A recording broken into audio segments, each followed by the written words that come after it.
Dear students, Durga tutorial के online classes में आपका स्वागत है।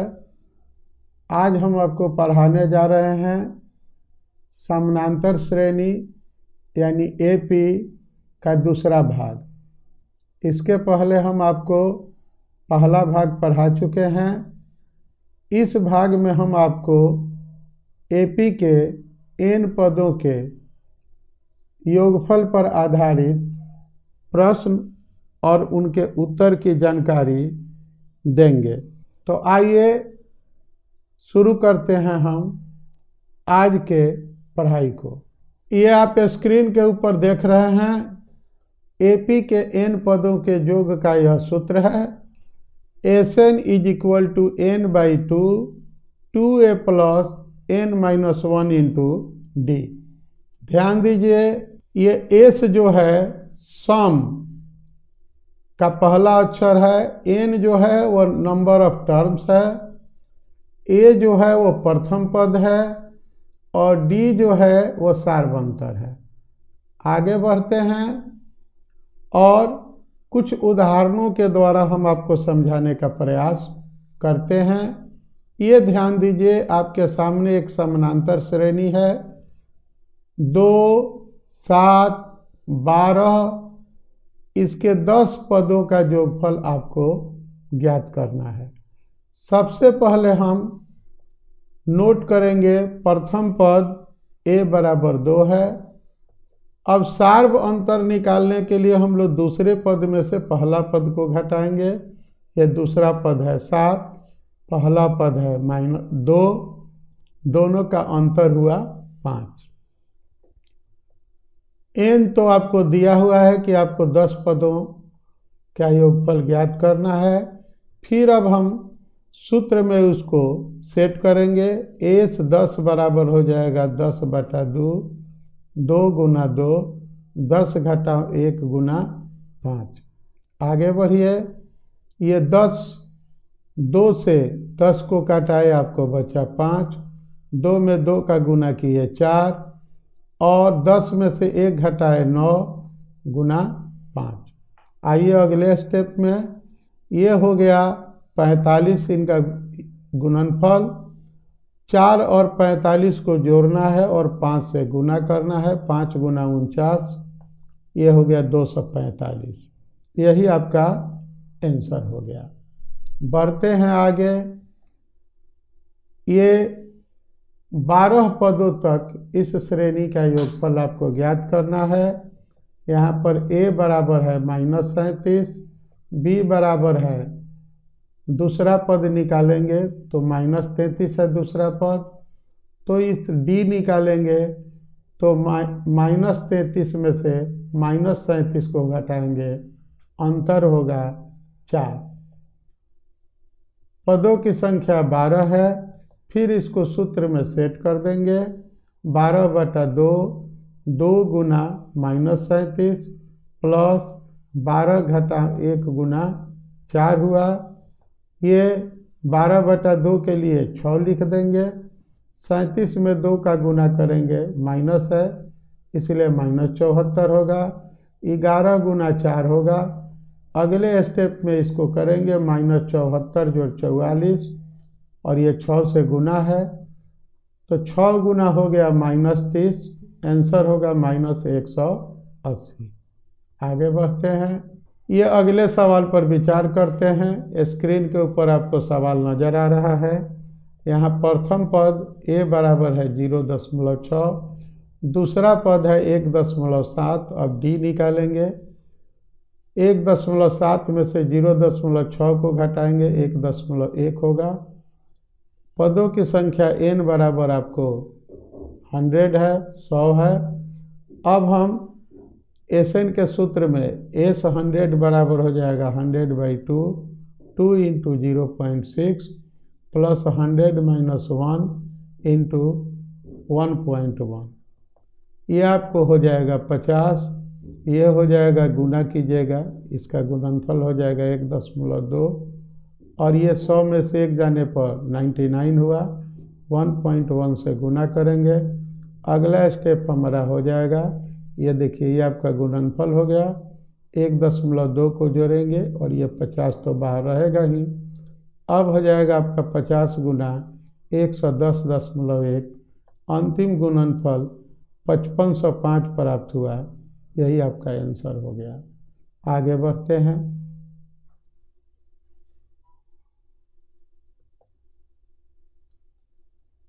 अब अगले प्रश्न पर विचार करते हैं। थोड़ा सा हमने यहाँ पर केवल क्वेश्चन को ट्विस्ट किया है।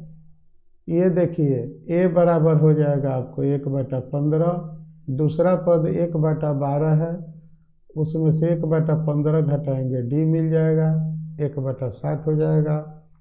n बराबर 11 है, S11 इज इक्वल टू हो जाएगा 11/2, 2 × 1/15 प्लस 11 - 1 × 1/60।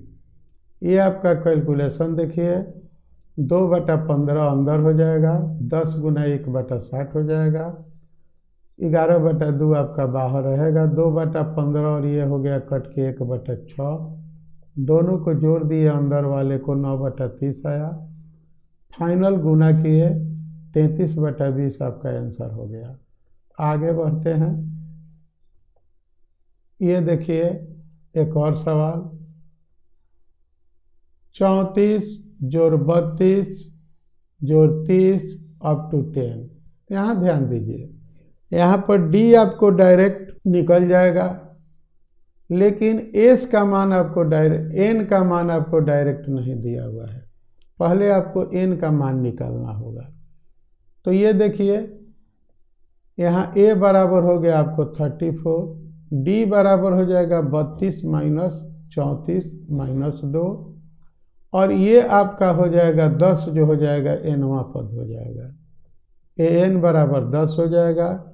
अब हम an वाले सूत्र से a + n - 1 × d = 10 वाला सूत्र लगाएंगे। 34 जोड़ n घटाओ 1 गुना -2 बराबर हो गया 10, n - 1 गुना -2 हो गया 10 घटाओ 34, n - 1 × 2 हो गया -24।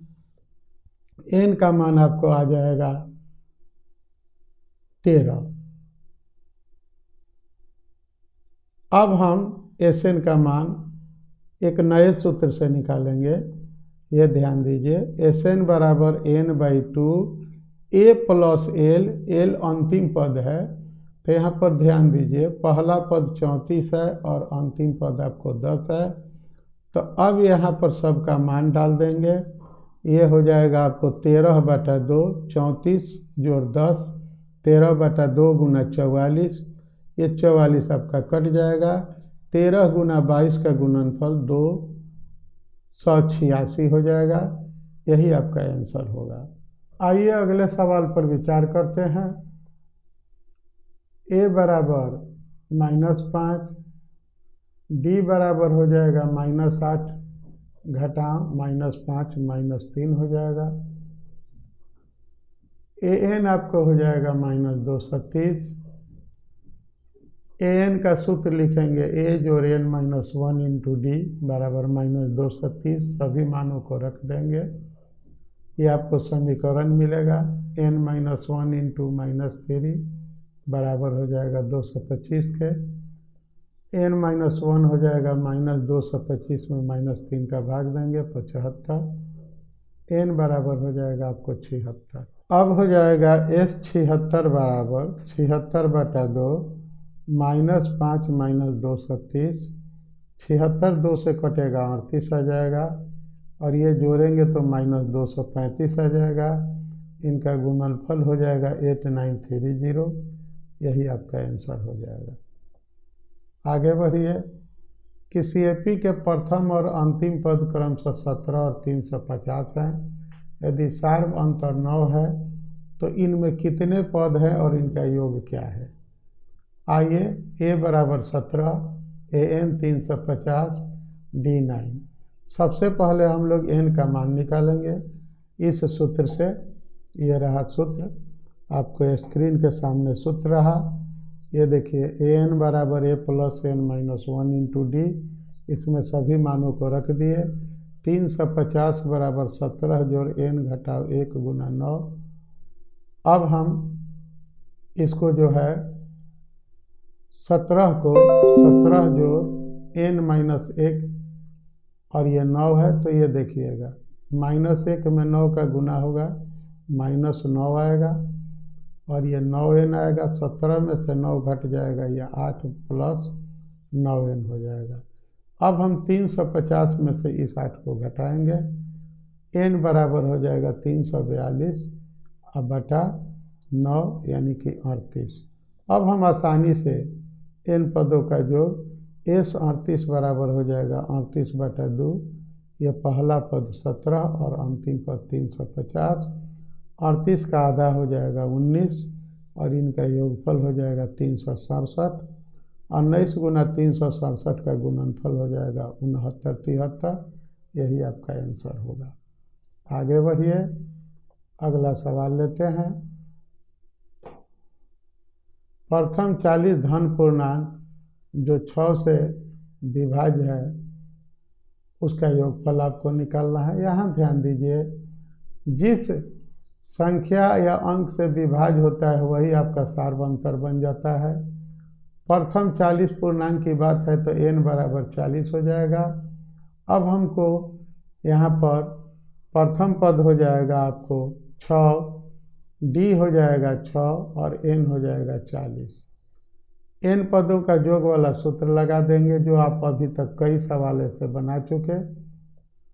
तो s 40 बराबर हो जाएगा 40 बटा 2, 2 गुना 6, 40 घटाओ 1 गुना 6। ये 40 का 2 से भाग देने पर 20 आया। इसको गुना किए तो ये 12 हो गया। ये 39 गुना 6 234 हो गया। अब हम अंदर वाले को जोड़ दिए, 246 गुना 20 आ गया। जो गुणनफल आया 4920, यही आपका आंसर हो गया। आगे बढ़िए, तो अब हम लिख सकते हैं अतः 6 से विभाज्य प्रथम 40 धन पूर्णांकों का योग 4920 है। अब आइए अगले प्रश्न पर विचार करते हैं। 8 के प्रथम 15 गुणजों का योग ज्ञात कीजिए। तो यहाँ पर प्रथम पद a 8 हो जाएगा, d 8 हो जाएगा और n 15 हो जाएगा। अब कहिएगा कि n 15 कैसे हुआ, तो 15 गुणजों का योग आपसे पूछ रहा है, इसलिए n बराबर 15 हो जाएगा। AP के n पदों का योग का सूत्र लगाएंगे, Sn बराबर n by 2, 2a plus n minus 1 into D. सभी मानों को रख देंगे। ये देखिए S 15 बराबर 15 बटा 2, 2 गुना 8, 15 घटाओ 1 गुना 8। ये आपको हो जाएगा 16 जोड़ 112, 128 हो जाएगा। इसको 2 से कटा दीजिए और गुना कर दीजिए 1500, 15 से गुना कर दीजिए, 960 आपका आंसर हो जाएगा। आगे बढ़िए, निर्माण कार्य से संबंधित अगला प्रश्न पर विचार कीजिए। निर्माण कार्य से संबंधित किसी ठेके में एक निश्चित तिथि के बाद कार्य को विलंब से पूरा करने के लिए जुर्माना लगाया जाता है। ध्यान दीजिएगा, ये व्यवहारिक प्रश्न है। पहले दिन के लिए 200 रुपया, दूसरे दिन के लिए 250 रुपया, तीसरे दिन के लिए 300 रुपया। आप यहाँ पर देख रहे हैं कि ठीक अगला दिन का जुर्माना पहले दिन के जुर्माने से 50 रुपया अधिक है, यानी कि यहाँ पर सार्वंतर 50 है। पहला पद आपको 200 है। पूछा जा रहा है कि ठेकेदार अगर 30 दिन लेट करता है तो उसका लेट फाइन विलम्ब का दंड क्या होगा, तो आपको बताना है।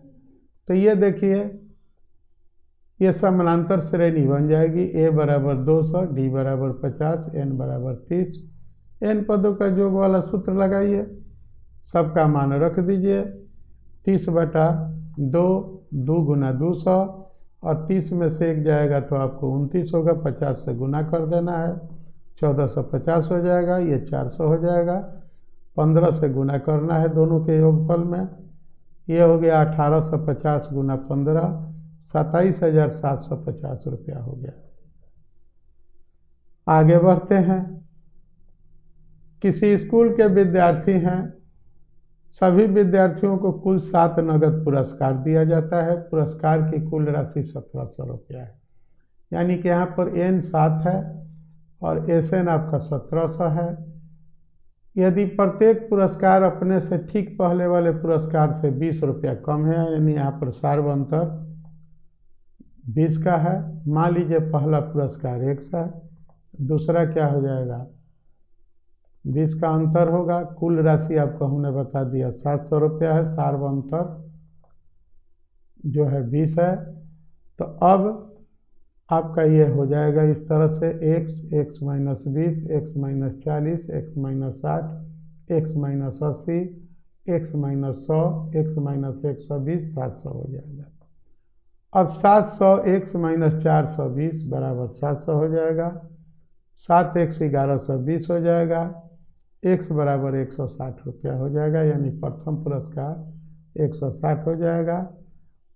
दूसरा जो है 20-20 घटते जाएगा और कुल पुरस्कार जो 7 पुरस्कार होंगे 160, 140, 120, 100, 80, 60 और 40 रुपये का होगा। आगे बढ़िए। एक स्कूल के विद्यार्थी हैं, वायु प्रदूषण को कम करने के लिए जो है पेड़ लगाते हैं। पहली कक्षा का जो एक अनुभाग है 1 पेड़ लगाएगा, दूसरी कक्षा वाला 2 लगाएगा, तीसरी वाला 3 लगाएगा। इस तरह से कक्षा के अनुसार पेड़ों की संख्या बढ़ती जाएगी। यहाँ पर ध्यान दीजिए, प्रत्येक कक्षा के 3 अनुभाग हैं, इसलिए कक्षा के 1 के विद्यार्थी कुल 3 पेड़ लगाएंगे, 2 वाले 6 पेड़ लगाएंगे, 3 वाले 9 पेड़ लगाएंगे। इस प्रकार पेड़ों की संख्या आगे बढ़ती जाएगी। तो हमारा जो एपी बनेगा 3, 6, 9, 36 का बनेगा। ए हो जाएगा 3, डी हो जाएगा 3, एन हो जाएगा 12। एस एन वाला सूत्र लगा देंगे, एस एन बराबर N by 2, 2a plus N minus 1 into D. ये हो जाएगा एस 12 बराबर 12/2, 2 गुना 3, 12 घटा 1 गुना 3।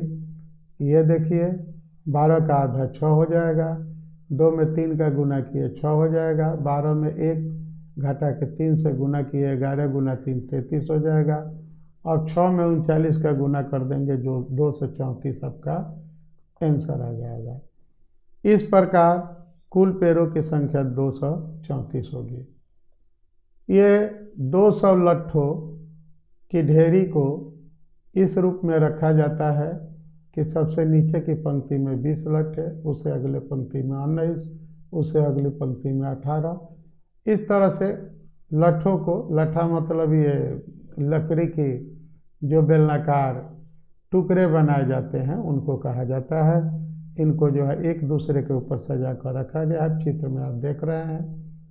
सबसे नीचे की पंक्ति में 20 लट्ठे हैं, उसके ऊपर 19, उसके ऊपर 18, यानी कि यहाँ पर आपको एपी जो बनेगी 20, 19, 18, 17 इस तरह की बनेगी। ए बराबर 20 हो जाएगा, डी बराबर -1 होगा, एस एन बराबर 200 होगा। पहले हम अब ये सूत्र लगाएंगे, एस एन बराबर एन बटा 2, 2a plus N minus 1 into D वाला। सबका मान रख दिए, एन बटा 2, 2 गुना 20, एन माइनस 1 इंटू -1 हो जाएगा।